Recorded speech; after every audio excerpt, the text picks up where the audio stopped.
எல்லாருக்கும் வணக்கம். இப்போ நம்ம நெக்ஸ்ட் இந்த வீடியோவில் என்ன பார்க்க போகிறோம்னா ஒயிட் சப்பாத்தி தாங்க பண்ண போகிறேன். ஒயிட் சப்பாத்தின்னா நீங்கள் எதுவும் நினச்சிக்காதீங்க, இது வந்து மைதா மாவில் செய்கிறாங்க சப்பாத்தி. ரொம்ப பிடிக்கும் எங்கள் பசங்களுக்கு. இது பேரே ஒயிட் சப்பாத்தின்னு தான் சொல்லுவாங்க. இது அவ்வளோ சாஃப்டாக இருக்கும், நல்லாயிருக்கும். அடிக்கடிக்கு செய்யலைன்னா கூட நம்ம எப்போ கோதுமாவே செய்கிறத விட கொஞ்சம் டிஃப்ரெண்ட்டாக இது செய்யலான்ட்டுன்னு இது எப்படி செய்கிறதுன்னு பார்க்கலாம் வாங்க. இப்போ இதுக்கு தேவையான அளவுக்கு உப்பு போட்டுக்கிறேங்க. நான் 1/2 கிலோ மாவு எடுத்துருக்கேன். அதுக்கு தேவையான அளவுக்கு உப்பு, இப்போ தண்ணி ஊற்றி, இது நார்மல் வாட்டர் தாங்க, நான் சுடு தண்ணி எல்லாம் ஊற்றலை, நார்மல் வாட்டர் தான் ஊற்றி நம்ம பிசைஞ்சிக்கலாம். இது நம்ம பிசையறதுல தாங்க இருக்குது. நல்லா சாஃப்டாக வரும் சப்பாத்தி, லேயராகவும் வரும். கோதுமை மாவை விட இந்த மைதா மாவு வந்தால் தான் பசங்களுக்கு ரொம்ப பிடிக்கும்னுவாங்க. ஒயிட் சப்பாத்தி இது பேர். இந்த இந்த இந்த மாதிரி பிசைஞ்சிக்கணுங்க. இப்போது லைட்டாக இது வரைக்கும் நான் தண்ணி தான் ஊற்றினேன், எண்ணெயே ஊற்றலை. இப்போ தான் ஊற்ற போகிறேன். அதுவும் சும்மா ஒரு டாட், ஒரே ஸ்பூன் எண்ணெய் தாங்க.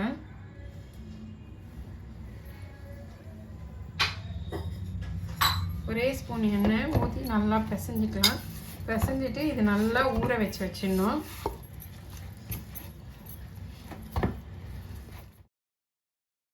இப்போ நம்ம அந்த ஒயிட் சப்பாத்திக்கு நம்ம தக்காளி தொக்கு பண்ணிக்கலாம். அதுக்கு வந்து ஒரு 4 வெங்காயம் பொடியாக கட் பண்ணி வச்சுருக்கேன், ஒரு 4 தக்காளி வந்து பொடியாக கட் பண்ணி வச்சுருக்கேன், கொஞ்சோண்டு கருவேப்பிலை, பூண்டு அப்படியே தோலோடய தட்டி வச்சுருக்காங்க, ஒரு 5-6 பல்லு பூண்டு. கேஸ் ஆன் பண்ணிக்கணும். இதில் எண்ணெய் ஊற்றிக்கலாம்.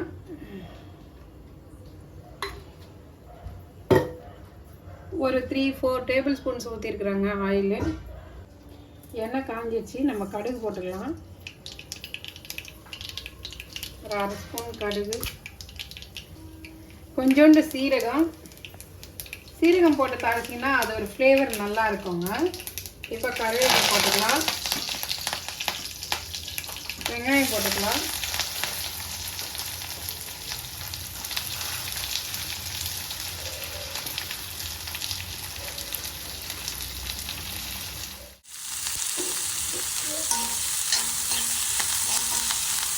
வெங்காயம் நல்லா வதங்கிட்டோங்க. நல்லாயிருக்கும். இந்த தக்காளி தொக்குக்கு அந்த ஒயிட் சப்பாத்திக்கும் சூப்பராக இருக்கும். இந்த அளவுக்கு வதங்கினா போதுங்க. இப்போ வந்து தட்டி வச்ச பூண்டு சேர்த்துக்கலாம். அந்த பூண்டு போட்ட உடனே அந்த மனம் நல்லாயிருக்கும். சில டிஷ்ஷுக்கெல்லாம் இது போல் தட்டிட்டு போட்டால் தாங்க நல்லாயிருக்கும் தோலோட. தக்காளி போட்டுட்டு நல்லா வதக்கிக்கணும். இப்போ இதுலேயே மஞ்சள் தூள் போட்டுக்கலாம். ஒரு 1/2 ஸ்பூன் மஞ்சள் தூள் போட்டுக்கிறேன். இது குட்டி ஸ்பூனாக இருக்குது, அதனால தான் 1/2 ஸ்பூன் போட்டேன். இந்த டிஷ்ஷுக்கு தேவையான அளவு இப்போவே சேர்த்துக்கிறேங்க. உப்பு போட்டுக்கிறேன். உப்பு போட்டோம்னா நல்லா சீக்கிரம் வதங்கிடும் இந்த தக்காளி. இப்போ வர தக்காளி எல்லாம் கெட்டியாகவே இருக்குதுங்க, சாஃப்டாகவே வர மாட்டேங்குது. எல்லாம் வதங்கிடுச்சு. இப்போ வந்து மஞ்சள் தூள் போட்டோம், உப்பு போட்டோம். இப்போ நம்ம மிளகாத்தூள் போட்டுக்கலாம். நம்ம அந்த காரத்துக்கு ஏற்ற மாதிரி போட்டுக்கோங்க. இப்போ 4 வெங்காயம் 4 தக்காளி இல்லையா, அதனால நான் வந்து ஒரு 4 ஸ்பூன் போடுறேங்க.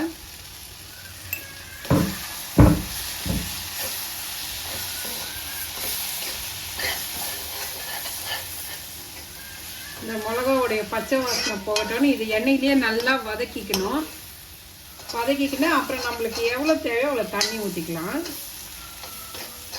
டக்குன்னு செஞ்சிடலாங்க. ஒரு 10 to 15 மினிட்ஸ் 10 மினிட்ஸ்லேயே ஆகிடுங்க, சீக்கிரமாக ஆகிடும். ஃபஸ்ட்டு நம்ம மாவு பிசைஞ்சு வச்சுட்டு நம்ம இந்த வெங்காயம் தக்காளி வீடியோக்காக நான் வெங்காயம் தக்காளி 2ம் அரைஞ்சேன். இல்லைன்னா ஃபஸ்ட்டு நான் என்ன பண்ணுவேன், கடாய் வச்சு பற்ற வச்சுட்டு கடுகு போட்டு வெங்காயம் ஃபஸ்ட்டு அரைஞ்சி அது வதக்கிறதுக்குள்ளே நம்ம தக்காளி அரைஞ்சி போட்டோம்னா இன்னும் சீக்கிரமாக முடிஞ்சிடும் வேலை. டக்குன்னு செஞ்சிடலாம். சிம்பிளான ரெசிபி, ஆனால் டேஸ்ட்டு அல்டிமேட் சூப்பராக இருக்கும். நல்லா இப்படி வதக்கிட்டு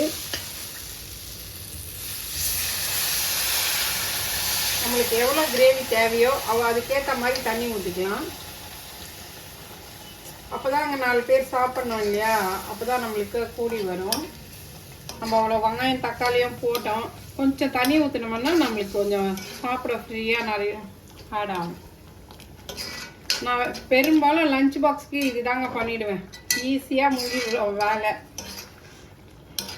1/2 ஹவர்லேயே நம்ம லஞ்சு கட்டிடலாம். ஒரு நாளைக்கு தக்காளி தொக்கு, இந்த மாதிரி ஒயிட் சப்பாத்தி சாஃப்டாக இருக்கும். நம்ம காலையில் மார்னிங் செஞ்சு கொடுத்தோம்னா மத்தியானம் அவங்க சாப்பிட்றதுல லஞ்சுக்கு சாஃப்டாக இருக்கும். நம்ம மிளகாத்தூள் போட்டு நல்லா வதக்கிட்டோம் இல்லையா, அதுலேயே நல்லா வதங்கிட்டு இருக்கும். இப்போ நல்லா கொதிக்குது பாருங்கள். ஒரு 5 மினிட்ஸ் கொதிக்கிட்டோன்னிட்டுன்னு இதை கொத்தமல்லி போட்டு ஆஃப் பண்ணிடலாம். அவ்வளோதான், சூப்பரான ஒரு தக்காளி தொக்கு கிரேவி ரெடி. இப்போ ஒயிட் சப்பாத்தி எப்படி பண்ணலான்னு பார்க்கலாம் வாங்க. நம்ம காயாமல் இருக்கணும்னு ஒரே ஒரு ஸ்பூன் எண்ணெய் தாங்க ஊற்றுனேன், அவ்வளோதான், வேறு எண்ணெயும் ஊற்றலை. இப்போ நம்ம இந்த பவுட்ரு போட்டு தாங்க நம்ம அதை எப்படி தேய்க்கிறேன்னு பாருங்கள். எனக்கு சொன்னால் புரியாது, எப்படி செய்கிறேன்னு பாருங்கள். நீங்கள் இதே போல் ட்ரை பண்ணி பாருங்கள், சூப்பராக வரும். எண்ணெய் போட்டிங்கன்னா இது மைதா மாவு தேய்க்கவே வராது, அப்படியே நம்மளுக்கு அப்படியே திருப்பி திருப்பி சுருங்கி போயிடும். நீங்கள் இந்த மாதிரி மைதாவை தெளித்து தேய்ச்சிங்கன்னா சூப்பராக வரும். சப்பாத்தி கூட சாஃப்டாகவும் இருக்கும். தோசைக்கல் அந்த தக்காளி தொக்கு எடுத்துட்டு தோசைக்கல் ஆன் பண்ணி விட்டு தான் வந்திருக்கிறேன்.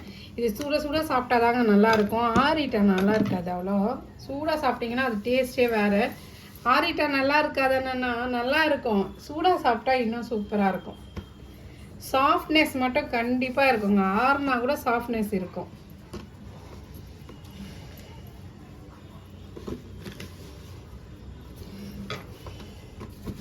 நம்மளுக்கு தேய்க்கிறதுக்கும் ஈஸியாக வரும். கோதுமை மாவு மாதிரியே, கோதுமை மாவு எப்படி தேய்ப்போமோ அதே போலயே இதையும் தேய்ச்சிக்கணும்.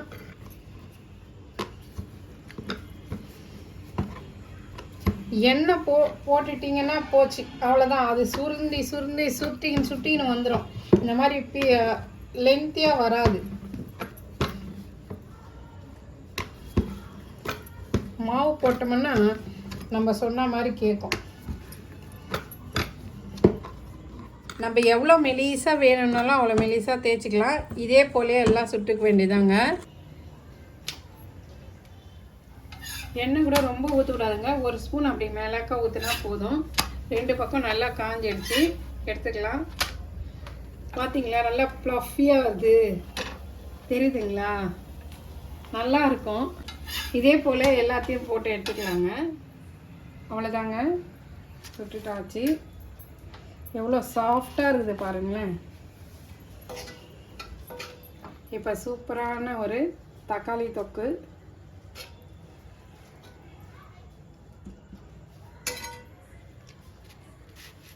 எவ்வளோ சாஃப்டாக இருக்குது பாருங்க, பூ மாதிரி இருக்குது. எண்ணெயும் ஊற்றாமல் பிசைஞ்சுதுங்க. ஒரே ஸ்பூன், அது காஞ்சிடோன்னுட்டுன்னு மாவு பிசைஞ்சு வச்சுட்டு காஞ்சிடன்னு ஒரு ஸ்பூன் ஊற்றினேன், அவ்வளோதான். இதுலேயும் ரொம்ப எண்ணெயும் இல்லை, சாஃப்டாக வந்துருக்கு. இப்போ 2 விரலே பிக்கிறேன் பாருங்கள், எவ்வளோ சூப்பராக இருக்குது பாருங்கள், மெலிசாக லேயராக. அதே போல் இதுக்கு கார சட்னியும் நல்லா இருக்கும். ஆந்திரா பெசரேட்டு பண்ணாங்க, அதுக்கு செஞ்ச கார சட்னி இருக்குது, அதுவும் இதுக்கு வச்சு சாப்பிட்டா சூப்பராக ஆப்டாக இருக்கும். நீங்களும் ட்ரை பண்ணி பாருங்கள். இந்த வீடியோ உங்களுக்கு பிடிச்சிருந்ததுன்னா லைக் பண்ணுங்கள், ஷேர் பண்ணுங்கள், கமெண்ட் பண்ணுங்கள். மறக்காமல் சப்ஸ்கிரைப் பண்ண மறந்துடாதீங்க. Thank you friends, bye. Thanks for வாட்சிங்.